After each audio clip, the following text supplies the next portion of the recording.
This has all the Craftsman trim too, which is nice. Solid wood Craftsman trim. Natural light coming in from the windows. Super shower. Super shower. We like to help them design their home to make sure that we're not pouring them in the deep end to see if they can figure it out themselves. The difference with you guys is people know what they're spending, where when you enter into an agreement and you're just doing it completely custom, there's a 99.9% chance that you are going to be significantly higher than what you thought you were going to be.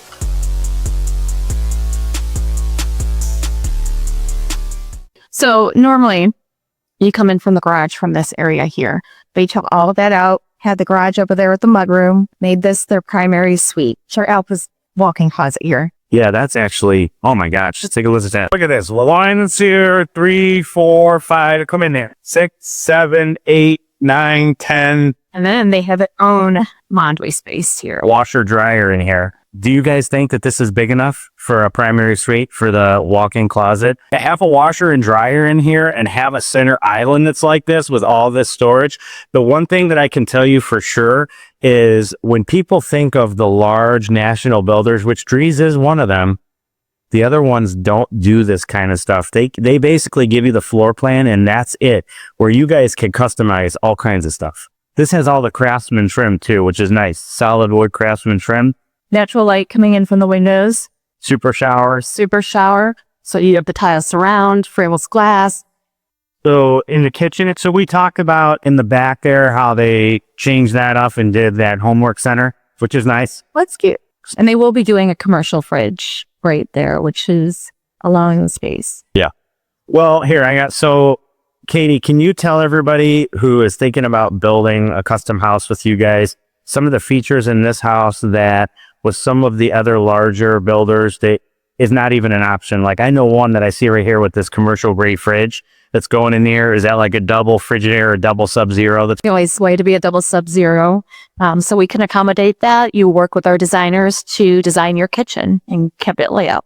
So you've got quartz countertops, you've got finished end panels here, you've got soft close cabinets, you've got a beverage fridge, which is in there, you've got a high-end induction stove, you've got a wood hood above, you've got quartz backsplashes all the way up, and a commercial-sized fridge. So those things in and of itself are very customizable and something that you can do when you're building with Drees. What would you say, so out of the people who are building the larger scale homes with you guys, I would say 3,000 square foot homes and above, what percentage are doing outdoor living spaces like this where they have the beautiful mantle, wire for a television, fan, sometimes surround sound speakers, all of this? What percentage of the bigger homes are doing this feature now? I'd say about 85 to 95% of customers are adding some sort of outdoor living feature. People like to be outside. It's their oasis to relax after a hard day's work.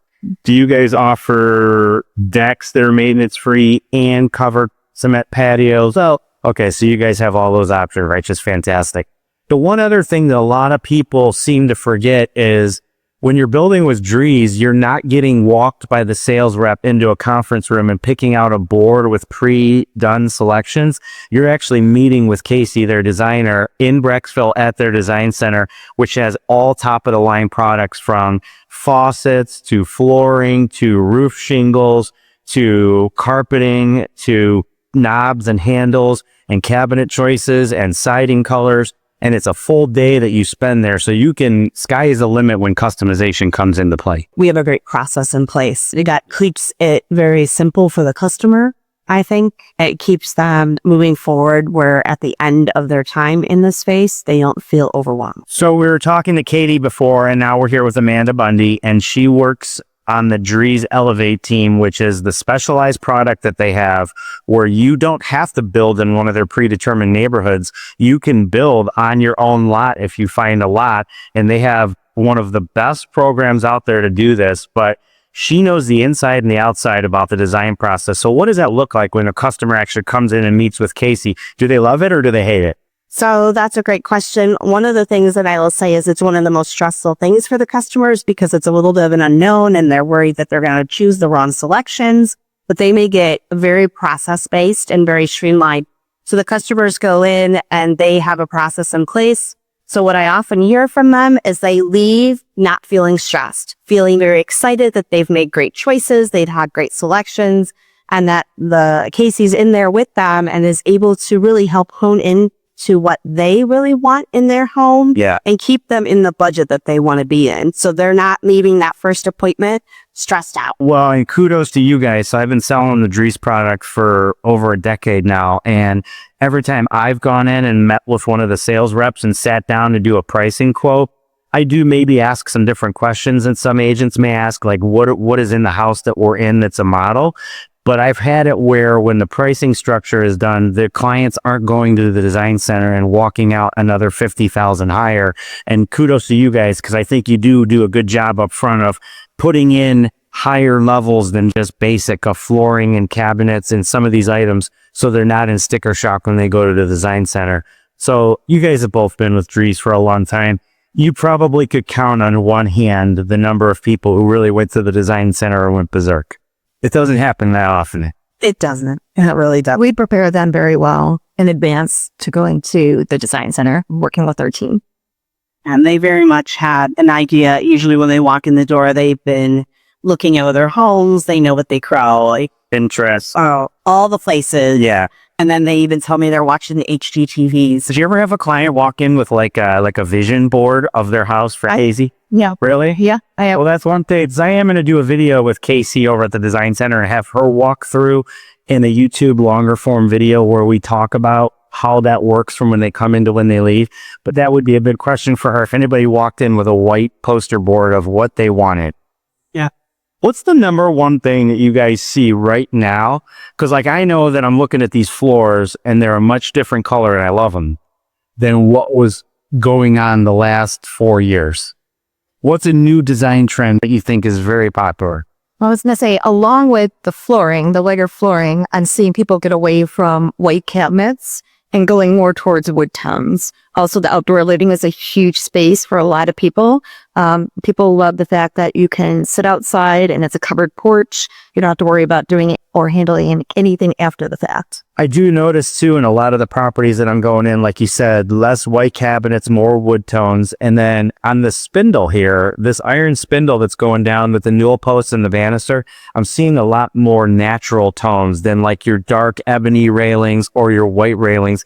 And that just looks, in my opinion, like it has so much more character. Character and class, yes. I would agree with you on that. And very simple, very trend. Will go through the times. It's not something that somebody will walk through and they'll say that was a trend. It's very classic. Yeah, I think it's awesome. Yes. Okay, so one of the things I personally like about this floor plan, obviously it's being customized to the nods. But I like that when you're in the living room, the staircase is over there in the front. And I love how on this plan, it's not your typical where it comes down right into the front door, where the front door swings open and you've got a front door that's open with 4 inches of space to the basics. I was agree with that. And not only that, like you were saying, if you have staircase on this side, you then have to have like a 3-foot walking path here, right? Right. Where you eliminate that so you can actually put your furniture against that wall. And you have a wall now, or put like a sofa table or something and decorate it really nice. The other thing too, like looking at this fireplace here, even though this particular home didn't do it, if a customer said to you guys, we want built-ins all the way out that are lit up, you could do that? Yes, absolutely. So that's an awesome feature to add too. Also a lot of windows. Yep. Wanted extra light. They wouldn't put a wall of windows up there to mirror the windows on the rear of the house. They could do the same thing. I think the other thing, as we get into what Amanda and I are discussing about elevate and building on your own lot, I've been an agent for 20 years. This month is actually my 20th anniversary in the real estate business. And it's been a long time. And we get people that call us and they say things like, hey, I'm not finding what I want out there in these new construction neighborhoods, so I'm just going to get a lot and build. And right away, I start asking a bunch of probing questions. And maybe some agents do, maybe they don't, but they don't realize that when you're working with a builder that is a smaller builder and it's a one-man show and they maybe build 5 or 10 houses a year, could they build you a beautiful house? 100%. But with Drees' process, and if I'm throwing you guys on the spot here, what would you think? How many floor plans do you guys offer? And I'm talking about starting from a 1,400 square foot house to a 6,000 square foot house. which all of them are customizable, but would you say you guys have over 30 floor plans? Oh, for sure. Absolutely. Over 34 plans that can be all personalized. 30 floor plans that can be personalized. So if a client calls me and they say, hey, Mike, I found this lot in Strongsville that's 3/4 of an acre and I want to talk to a builder about building it, I'm going to always refer them to Drees because their Elevate product, when we normally write a contract and it's on a vacant piece of land, we have to write that contract. We have to put in a time frame for that builder to come walk that contract. And there's no guarantee that a smaller custom builder is going to be able to make it out there within that time frame. Drees has a whole land acquisition team that this is all they do on a daily basis. And they can get to the bottom of, hey guys, that lot, the reason why it's priced so cheap is because it's got wetlands running right through it. And it's going to help the consumer not make a huge mistake. And sometimes the consumer, how many times have you seen this? They're so eager. We saved up a couple $100,000 of cash. We're just going to buy the lot in cash and then call you. Big mistake. I always say, please, whether you decide to build today or you decide to build in 30 days, let us come out and look at the land for you. It'll take us, a little bit of time, maybe 30 minutes to walk the lot, do a little bit of research with your agent, but it gives us the opportunity to maybe showcase things that you as a consumer would never even think of. So, and I think that that's huge because I think that what has happened, have I had some clients that bought a piece of land and built a beautiful house? Absolutely. But it's very, very limited amount of people. And I've also had people that just went off on their own and bought a lot and then they found out this footprint's too big for this lot. Now we wanted to build this massively wide ranch with a 4-car garage, and they either end up selling the lot and taking a loss, or they end up building a house that they don't absolutely love and then turn around and a few years later sell it. And it's just a lot better when you actually, because here's another thing. When you're working with a smaller custom builder and they don't have a designer named Casey and they don't have a huge design center, explain to the general public when a smaller custom builder says, hey, Amanda, your allowance for lighting is $10,000. What do they have to go to you? small custom builder tells someone they have an allowance and they need to go find their lighting. What they're typically doing is they're going from store to store, trying to find what they really want. But what that means is that they probably don't have their sample of their cabinet. They don't have a cabinet door. They don't have their countertop. They don't have their flooring. They don't have what's going in the room next to them, their carpet. They don't have their floor plan necessarily or their prints in front of them. And they're just going to a lighting store and hoping they pick out the right light. What they don't have is the designer sitting there with them saying, well, I know you picked that light, but you may want to consider the next size up because you did a beautiful 2-story great room like we're in here, and that light fixture might not give you the look that you really are going for. And they have a $10,000 allowance and they could very easily spend that on 2 lights. At Drees, we actually give them a lighting package. So they will have lights in their home in the spaces that bedrooms and bathrooms and the kitchen and so forth. And then the consumer can come in and personalize if they want lights. Right. Now that they're tied to this. They're not tied to it. And they really, we have national agreements with a lot of different companies. And so they have, again, an open book almost to go and look at Kichler or Progressive Lighting and say, well, I love this crystal fixture and I would like that in my dining room. And then we were able to install that. See, that's absolutely huge. We like to help them design their home to make sure that we're not throwing them in the deep end to see if they can figure it out themselves. So here, I got another one. One of the things that I think consumers may not understand, I believe I'm financially savvy with the different types of loans that are out there. But when a consumer says, I'm going to buy this lot and I'm going to work with this smaller builder, that builder 100% is making them do a construction loan. Versus you guys having a company that does the financing for you and can offer these end loan products where you guys will go out and get the lot for them and bundle it all up together for them versus the smaller builder where they have to close on the lots. Then they have to start taking draws and they have to start paying. And I hate to say this, I had a customer, I was involved on the sale of their home, but not on the build. They built in Medina with a builder that had a great reputation, but something happened. I don't know what happened. And that builder went bankrupt midway through the build. So then they got into a predicament where this house that was supposed to be $650,000 in the long run, they did end up getting it completed, cost them about $800,000, I believe, because they had to go out and get bids from and most of the other builders out there didn't want to touch it with a 10-foot pole because they had to come in and finish what another builder had started. So Drees isn't going bankrupt ever. And they're doing a fantastic job. So how does your process work when a customer finds a lot in the financing part? So again, another great question about that. So it's one of the parts that I think is such a smooth process that allows us to transition from someone that maybe walks into our community that isn't necessarily sure if they want to be a community buyer and maybe wants a little bit more land, and they learn about our Elevate by Drees home process. They do not have to take out a construction loan, so it's treated the same way. We do what's called end loan financing. So a buyer can come in, and there's a couple different ways that they can do deposits. The most common way is they give us a 10% deposit of the cost of the house, and we will also finish the purchase of the land on their behalf. There are some other things that go along with that regarding time constraints and making sure that we have permits and so forth prior to the land transfer, making sure that they have all of their pre-approvals in place. But for a buyer, from buyer standpoint, they literally can walk in the door, put 10% down. We will build their home. We'll complete the purchase for their land that they love.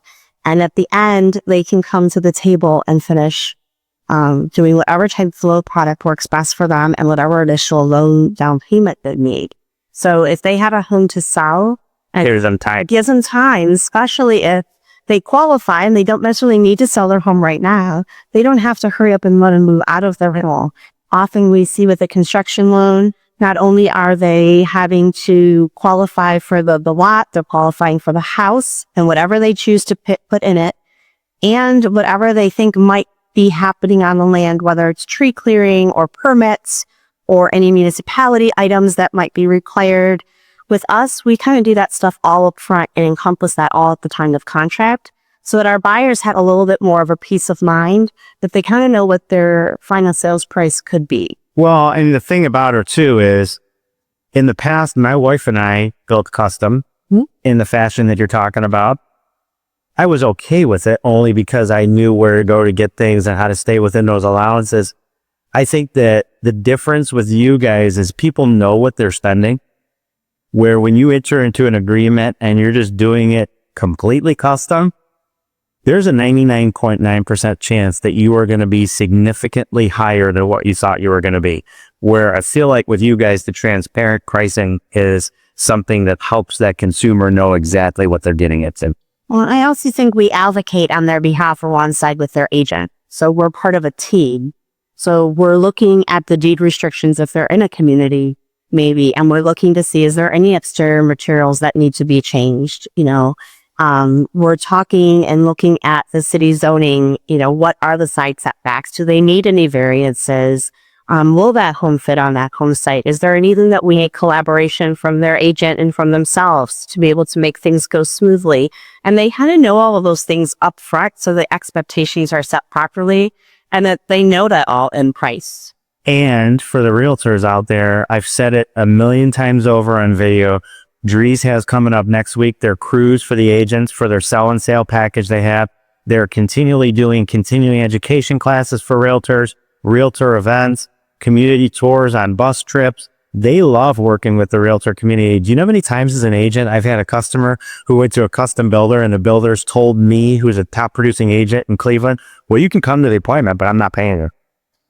You guys don't do that. You guys like working with your realtor community. Absolutely. We love forming partnerships with our agents, and we do pay very well. So agents, I know you probably don't like to admit it publicly, but you've seen neighborhoods where builders get the neighborhood, develop the street, build a couple houses. The next thing you know, the builder has pulled out of that neighborhood for whatever reason. And sometimes those are really good lots. So how do you guys come into play where a customer says, hey, I know Drees isn't building in this neighborhood, but it looks like there's 15 lots available. Would you then figure out how to contact the developer and see if those lots are available for purchase? Absolutely. So we work alongside our land division, and we would ask them to reach out if we don't have a specific contact of an agent and see what lots are available and if we can purchase them on behalf of our customer. And there are often times that when that does happen, as a builder, the community division comes in and they will go ahead and they will finish up a neighborhood in where maybe another builder started and just wasn't able to complete the neighborhood itself. So we do both. And now on those type of lots, that's a little bit more streamlined because it's already developed and there's other houses being built in there. So you guys know the lots are buildable. I would say that probably 70% of the time when a consumer calls me on a vacant lot in the MLS that looks like it's a phenomenal deal, you're never going to believe this. I found 2 acres for 70,000. Immediately I know something is wrong. If it's not tracking and it's not trending to what prices are for lots that have acreage, I immediately start looking at FEMA maps. I start looking at wetland maps. I start looking at all these things. And then I call the listing agent. And then sometimes when I call them, they'll be like, yeah, we're having trouble with this one because it backs up to this, or it's got this running through it, or the house has to be set 85 feet off the road. So that's one thing that I want to talk to the general public about. When you see a lot and it looks really good, it's probably either A, too good to be true, or B, is going to require some improvements that you as a consumer need to understand when you're building in a non-community. So for example, Amanda, if somebody gets a 2 acre lot, but that they want the house set back 80 feet and have like a winding driveway with some woods, what off the bat are they currently looking at extra in utilities and driveway? Is it 6 figures? No, it's not 6 figures. And it really just depends on where the utilities are and what the utilities are on that lot. So we charge a very reasonable amount for concrete per square foot. We include a lot of site prep in our base pricing already, which is odd. Most other builders do not. We include concrete. We include a certain dollar amount up for permits. We include a utility pullback, currently up to 50 feet. So if the utilities are at the front of the lot, we will pull them back. But we also go out there and investigate to see is, that where is the sanitary? Where is the storm? Where is the electric coming from? Does this lot need septic? Does it need well?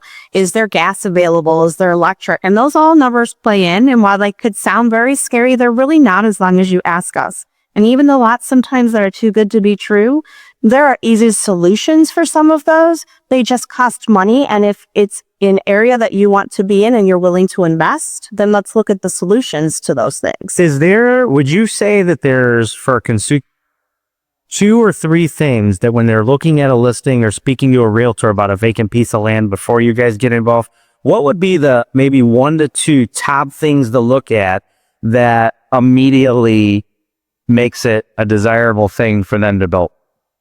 So I really think it depends on the consumer, but for most consumers, they want public utilities. They want public water, public sewer, and they want to know that it's there. They also want to know that the lot has been zoned for residential and it can be built upon. And they also want to know that what is the surrounding area? That's important to them. What is the rest of the area zoned? Are they going to be having other residential homes next to them? And how close can they be? That tends to be the biggest stressor for on your lot for most families. But I had people build on 1/4 of an acre and I had people build all the way up on 18 plus acres. And those homes and lots just depend on what works best for that particular consumer. Over your period of time doing this, how many teardowns have you had? Oh, we do a ton of teardowns. So we do a lot of teardowns on the east side because there are certain communities in Cleveland that we can't go north because that would be uncomfortable for everyone to build inside the lake. So we do a lot of teardowns on the east side, do a lot of teardowns in cities that are extremely desirable, that are maybe smaller ranches, smaller bungalows. So I would say probably 40% of our builds are teardowns. And I said a lot of that in Strongsville over on Westwood. Yeah. So over by me in Strongsville on Westwood, as you wrap around there, growing up over there, there was a lot of ranches that were older homes that had acreage. And now as those houses have become older, I could probably think of 6 or 7. I think you guys did 1 or 2 of them and then some custom builders did the other ones, where there's people who were really wanting the community, went in and bought those, and those smaller, older homes took tear-outs. And that, honestly, when I sit down with an agent and their buyer and they're just looking for land and they tell me, Amanda, there's only X dollar or X amount of homes that are available or lots available in this community, I'll say, had you considered looking for teardowns?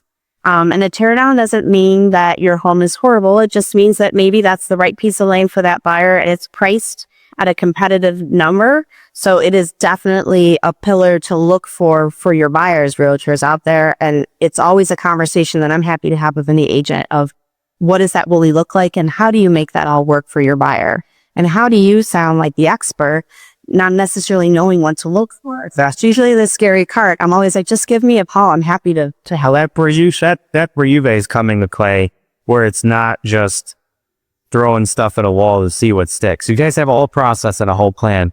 But I do think that we've hit on all his bases. The fact that we're upstairs now and this was customized where they moved the primary from up to down, and that huge walk-in closet in the primary suite has its own washer dryer, but now I'm seeing that there's a laundry up here as well. If you're a busy family and you've got multiple kids and 2 sets of washers and dryers, you can't beat that. But what are we standing in up here? What is this, Katie? Originally, that was the primary suite, and now we're looking at a game room that they customized for their kids to come up here, have sleepovers, a movie night, game night, whatever they choose to do with that space. This is a wonderful space. Yeah, so up in this space here alone, you have room for a huge sectional couch. You could put surround sound, make it a TV room, game room, get some built-ins, do whatever you want to do. This is awesome how you have this extra space up here. So Katie, what is on the horizon for Drees for 2026? What do you guys have planned in terms of potentially maybe new floor plans or new communities, or what's out there? We have a ton of new communities coming up, anywhere from Wadsworth all the way up to Columbia Station, Valley City. So stay tuned for any of our new communities coming on board. Well, and then the other thing I forgot to ask Amanda was for Elevate, where will you guys go when it comes to somebody finding their lot and you being willing to build for them on it? How far out will you guys go? What's the radius look like? So our radius, we go pretty far out. We're currently building all the way out in Concord, Painesville area. We've gone all the way out past Huron County, and we will go all the way down south past Greene. We have a beautiful neighborhood in Greene, so we'll go Greene, Louisville, Massillon, and all the way over, and then kind of come all the way back up. So we have great resources. We'll do Medina County, Summit County. We'll go, again, like I said, all the way up on the lake. Those are another great opportunity for us up that way too. And all of the realtors who may be watching this video, reach out to me. You guys know how to get a hold of me. We've done a lot of deals together. There is no more friendlier builder than Drees. They love working with the realtors. Just look at all the events on the Facebook page, on the Drees Cleveland Northeast Ohio page. We're gaining so many members in that page from all different brokerages, and we love collaborating with you. And if you need information from them, I can get you in touch with them in 2 minutes. And they are awesome. And they are an open book and a wealth of knowledge when it comes to communities, product, building on your own lot. It just can't be beat. One of the things that I can tell you is I've both worked with both of them personally. Katie and I had one in Columbia Station where the buyer was a multiple time past client of mine, and she wanted things a specific way, and she could not have said more positive reviews about Katie and the process and just how everything was, all the stress was taken out. So I love working with you guys, and you guys really do make it very easy.